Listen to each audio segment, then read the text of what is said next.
Professor Reichman, President and founder of Reichman University and Chairman of the Board of Directors, Udi Rekanati, Chancellor of the University, Yariv Fisher, Mayor of Herzliya, Mrs. Yael Shavit, Igal Chusidman.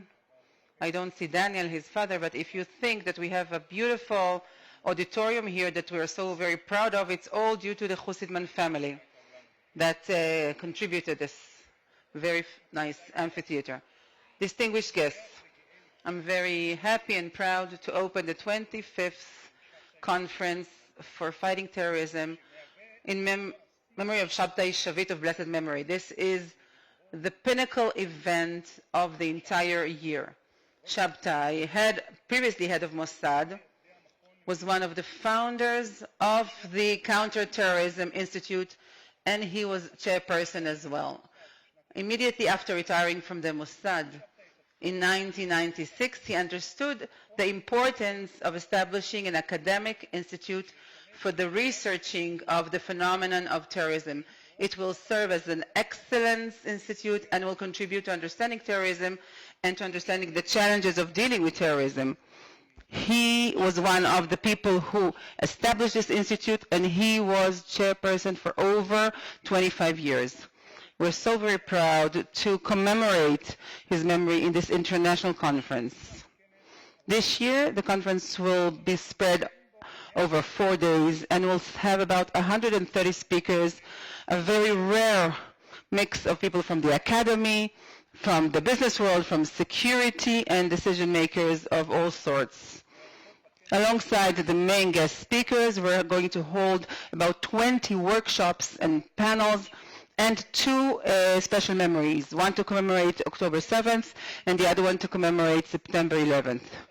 We will be joined by 2,000 people, including dozens of people who came especially from abroad.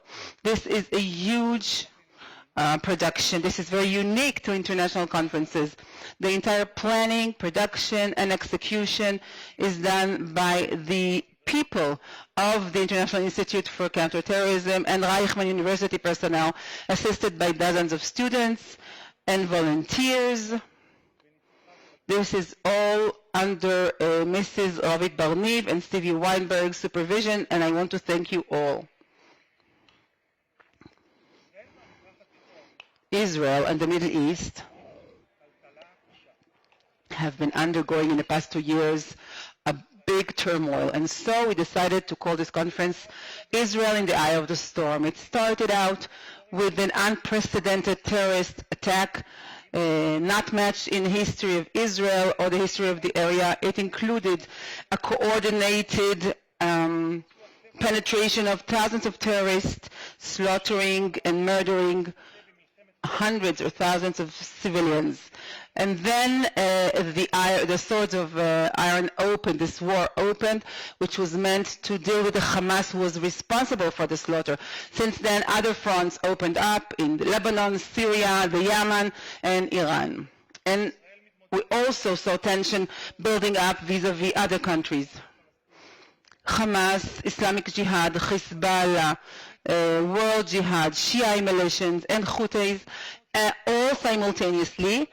And also we had to tackle different countries that supported terrorism headed by Iran.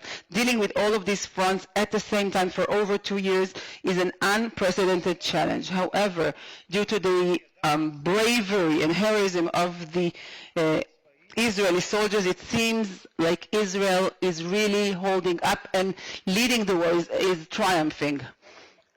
However, in the international arena of diplomacy, Israel is not managing to do well. Many different countries and different agents are working against Israel. In the past 2 years, this is also alongside all sorts of expressions and steps that the government has taken. They get a tailwind, and the hatred towards Israel is spreading very rapidly throughout the world. This week, we see this process being streamed to the UN building in New York. There, this very murky wave is crashing onto Israel. Why is this happening? And why now? The reason is very clear.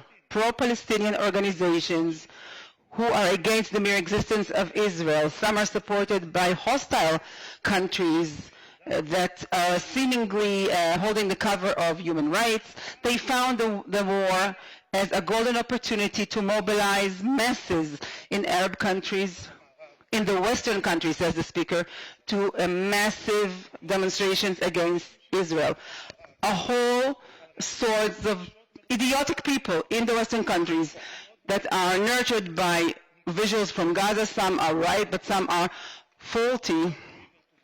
They're all not asking any basic questions. What is this war about? Who started out? What did they do? Who is this organization, Hamas? What are the objective of Hamas? And what is the direct connection between the Palestinian fundamentalist terrorism and what's happening in their own Western countries?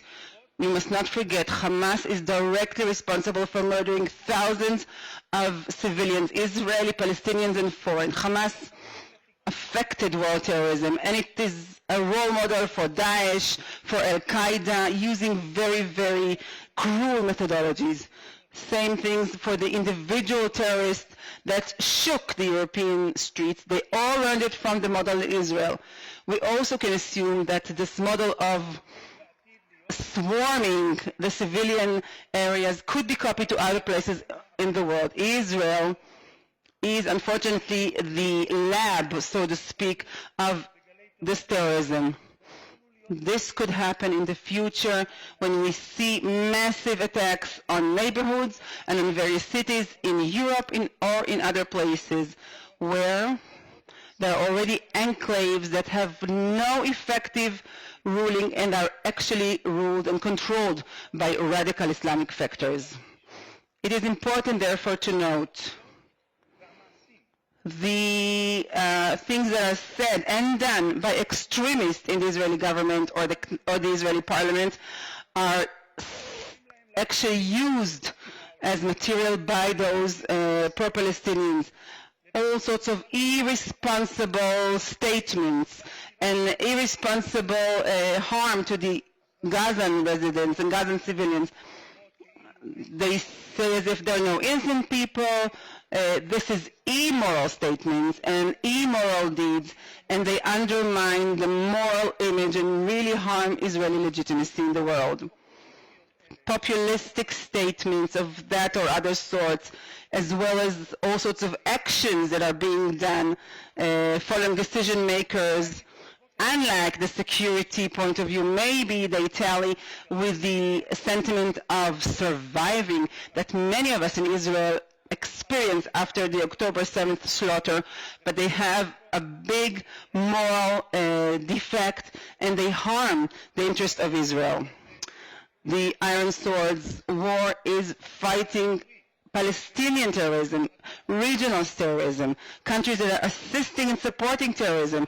It started out as a no-choice war of self-defense, most justified. However, for over a year now, it has become a war of choice that is intended to achieve unclear goals that keep changing all the time.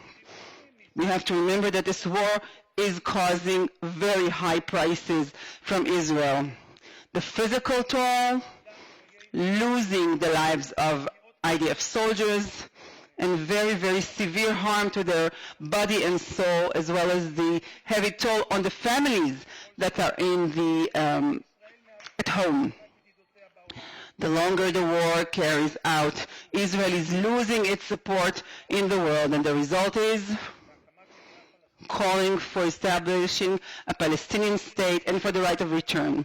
The economic price, the price of the war, the cost of the war, and the harm to the startup companies that are going to harm Israeli innovation and economy. The social toll, the social price, the very severe disagreement regarding the war and its goals. This is the longest war in the history of the State of Israel, and these conflicts and disagreements are growing stronger and stronger, harming the unity of Israeli society. The price outside Israel, the fact that the war is lengthening and going on, is simply helping this anti-Israel wave gain momentum. The scientific price. The war going on is harming academic cooperation, scientific cooperation, and it's risking the advantage of Israel that throughout the years made sure that it could exist next to its neighbors. The site of the war, everything of that sort is really pushing away any chance of normalization. Decision makers in Israel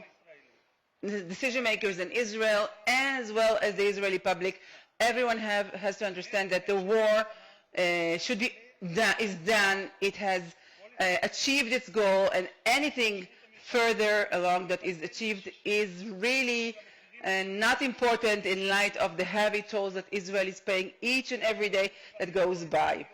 The military and civilian capabilities of Hamas were already destroyed. The Iranian axis that had a hold on Israel is badly affected as well. Israel has to end the war as soon as possible. What is going to prevent a recurrence of the October 7th disaster is not going to be annihilating the last person of Hamas in Gaza, but rather coming up with new security arrangements,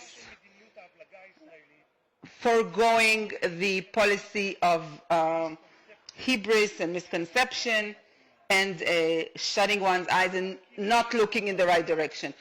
Instead of establishing the second NATO alignment with the countries in the area, the continuation of the war is moving the countries to have an Arab alignment. I did not discuss releasing the hostages on purpose and the outrageous management of the discussions for their release. Some put the burden on the families of the hostages, saying that because of the hostages, the war must be ended. But the other point of perception is the right. We have to end the war, and this has no connection to the moral obligation of Israel to have the hostages come back, to bring them home as soon as possible. To conclude, Israel, for the last couple of years, has been managing a war against terrorism. This is unlike the war that's occurring between countries. People and speakers and guests in this conference have been dealing with terrorism, researching it and handling it. The experts here are well familiar with the democratic dilemma in dealing with terrorism, the difficulty of working in an efficient manner against terrorism while maintaining democratic value, the need to maintain this delicate balance between dealing with terrorism and harming people who are not connected. The experts here also know that such acts bring along acts of revenge. They know that terrorists are part of the civilian society. They are interwoven within the civilian society. And they also know that the country has a moral duty to bring the hostages home, the hostages that are human shields to the terrorists. Fighting terrorism is a very long and arduous war. Israel has been dealing with it since its establishment, and unfortunately will have to continue dealing with this thing for many years to come. This entails knowledge, experience, determination, cunningness, but also responsible leadership and the processes of decision making that take into consideration moral considerations. The purpose of neutralizing and annihilating Hamas is a just cause, but we have to make sure that Israel is acting in a smart manner, with determination and with moral strength, and is not dragged after all sorts of political interests. I do hope that from this conference and the discussions that we're going to hear in this 25th conference to commemorate Shabtai Shavit, we'll hear the theory and we'll come up with the effective manner of ending the war and continuing the defense of Israeli citizens here and throughout the world. Thank you.